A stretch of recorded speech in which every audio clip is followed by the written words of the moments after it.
Afternoon, everybody. I know we're starting just a few minutes late. We are time constrained today, so I'll pass it right over to the Secretary for opening comments. I will be moderating. Please limit follow-ups if you can. Mr. Secretary. Thanks, John. I'm going to speak briefly and then turn it over to the chairman for an operational update.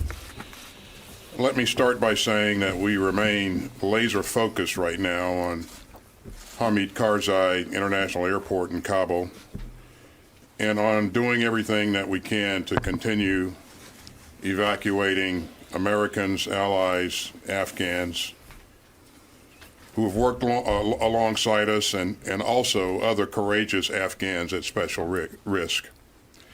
And to that end, I'm prioritizing three key concerns.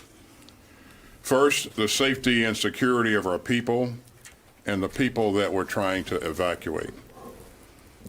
As the chairman will brief you, the final elements of additional military forces continue to flow into Kabul, with about 4,500 in place as we speak. They are trained and equipped to defend themselves in their operations.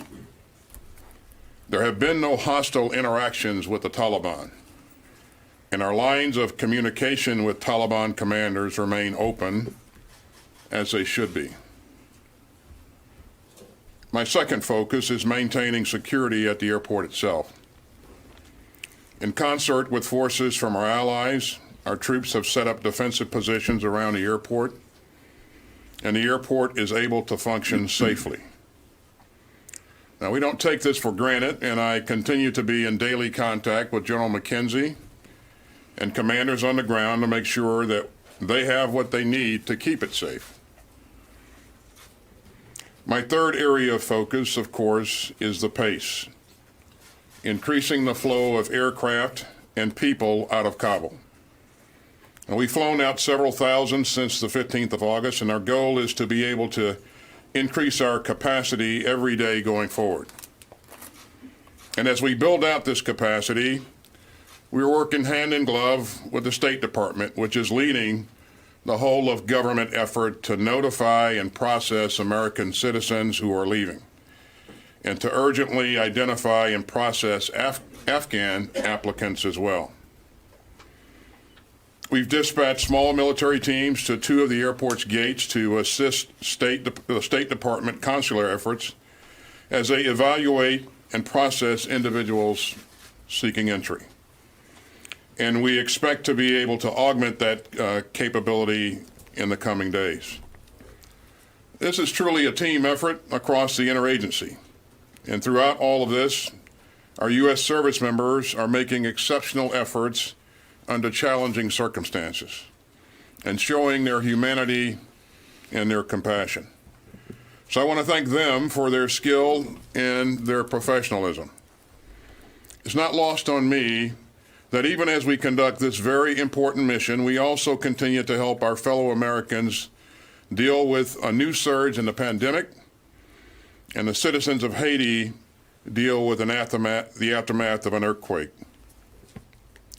Let me also thank General McKenzie and Rear Admiral Vaisley, who is the commander of U.S. Forces Forward, and Major General Donahue of the 82nd Airborne Division, and Brigadier General Sullivan for their leadership at this critical time. It is making an enormous difference. They know, as I do, that there's a lot of work to be done yet. Now, all of this is very personal for me. This is a war that I fought in and led. I know the country, I know the people, and I know those who fought alongside me. And as I said, we have a moral obligation to help those who helped us. And I feel the urgency deeply. So I want to end with a word for the force and our military.